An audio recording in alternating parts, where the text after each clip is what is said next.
I think we can all agree Hard Knocks set us all up for an idea that the Lions would be relevant and perhaps a playoff contender throughout 2022. Reality is setting in fast that much like most of the NFC North, we're crashing and burning. While we do have some positive signs, we also have some reality checks.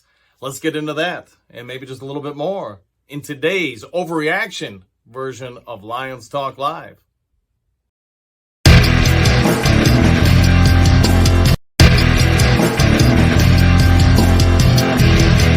Well, greetings and salutations to everybody out there in YouTube land. I am your host once again, Dan Thornton. I want to thank each and every one of you for taking a little time out of your day and joining us on Lions Talk Live. It's Monday, so it's overreaction day. It's the day after yet another close loss, this time at the hands of the Miami Dolphins, an offense that looked great for Detroit in the first half, scoring on each of their drives.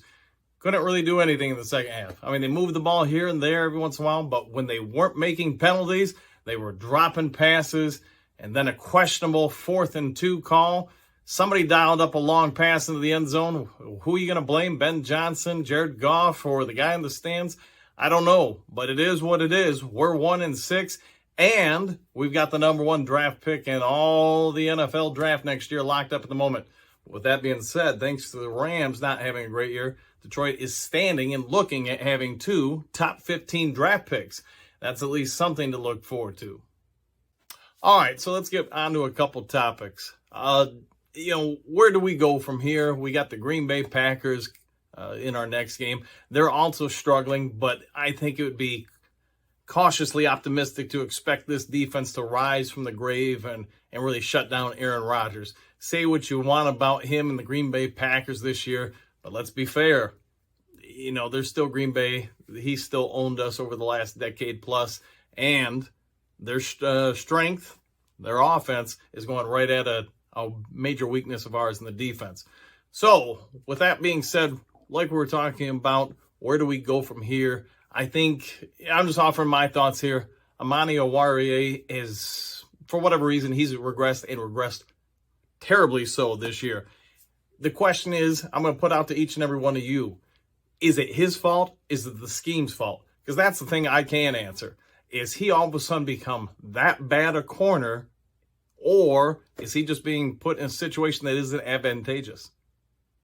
I'm sure anybody who watched some of the presser yesterday after the game saw Dan Campbell mention with Oruwariye's regression, they're strongly considering Jerry Jacobs stepping up and taking over as the starting corner opposite Jeff Okudah. I think anybody who was a Lions fan last year saw what Jacobs did, said, man, this kid's got a ton of potential, especially for an undrafted free agent. And he was physical, much like Okudah. He played the pass fairly well, didn't have any picks, but he did give us strong minutes when he was in there. So the question is he now going to be forced into that starting role, which, and who else is there out there? Will Harris has looked as good as, I guess, anybody, and he hasn't looked great. Whoever has been opposite throughout this season, opposite of Okudah, has been the player that other teams have targeted time and time again. So it may just simply be next man up. It may just simply be Jerry Jacobs. It's your turn to take a shot.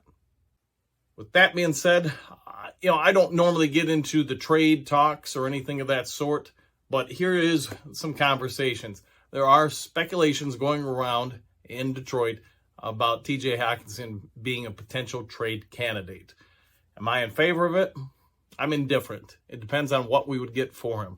One of the teams that's been most prominently suggested would be the Tampa Bay Buccaneers. I get anybody who's probably watching the NFL this year understands Tom Brady is not what he's been in the past. Now, is that because his team has changed? He's getting old, or is it simply the emotional aspect of what's going on in his personal life with the loss of his marriage?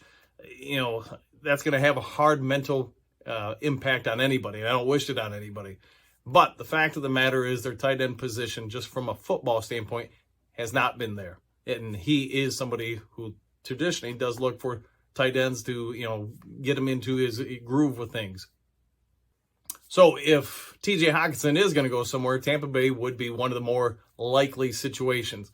The question that we would have to ask as Lions fans is, what are we going to get for him? Do I think we're going to get a first rounder? It'd be great if we did, but I think it's probably more likely if we're going to trade him away, you're probably looking at something like a third rounder and maybe a 6th or 7th, something of that sort. But the opposite side of it is, if we're going to trade him, it's probably got to be this year, because next year's the last year on his contract. And really at that point, are we going to pay him top end, tight end money to retain him after next year? Or are we going to let him go and get something out of him versus nothing out of him? And that's the stuff I can't answer.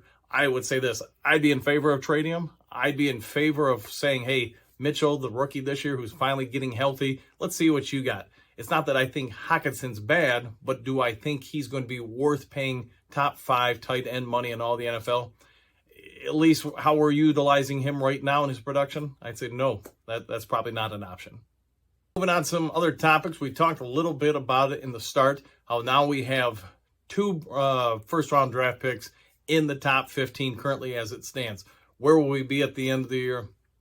I don't know, but just playing with that scenario right now, I've got a question for anybody watching this video.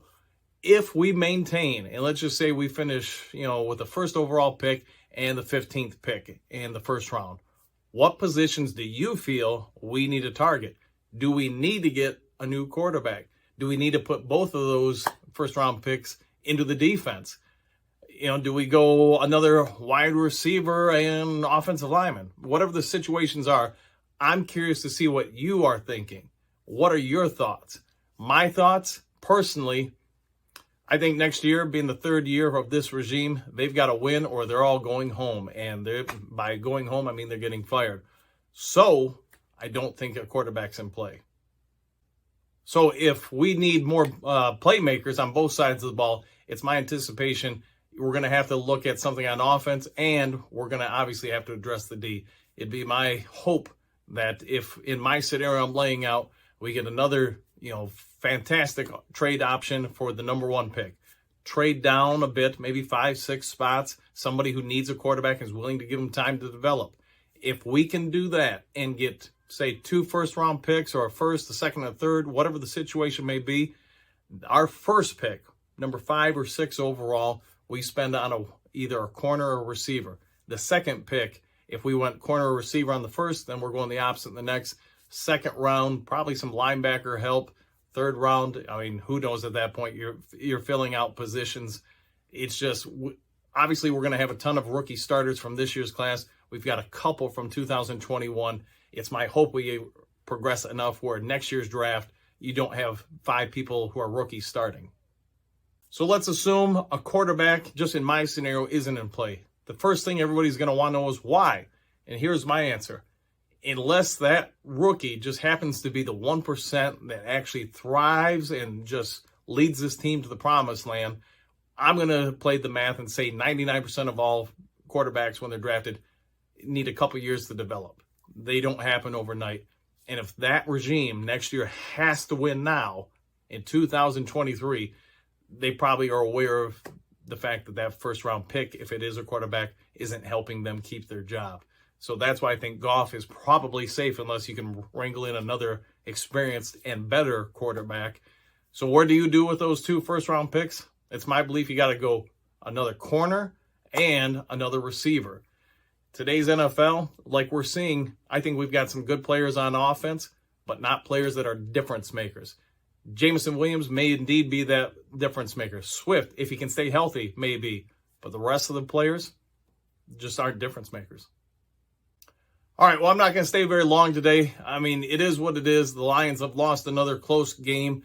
I get it's getting old. I get it's getting frustrating. But I will point out this. Here's my thought as the guy in the stands and somebody who's coached for, 30-plus years. I'm going to say this. I think a lot of the second half, why the offense broke down, comes down to schematic reasons. I think the offensive coordinator, Ben Johnson, much like anybody else who's never done it before, he's been figured out a little bit. Teams have kind of figured out what he likes to do, and he's got to find a way. When they make adjustments, what are we now going to? Yesterday, the first drive of the second half, I'm not going to blame anybody other than all the penalties. But after that, I think it was schematic differences by Miami and all their second and third and fourth string players out there that shut us down. I will also question on 4th and 2, drawing up a 50-yard bomb or whatever it ended up being into the end zone, when really keep the drive alive, keep eating clock, and keep us going towards the end zone. I wasn't in favor of that play. Hope you have a great day, and I'll see you tomorrow on Lions Talk Live.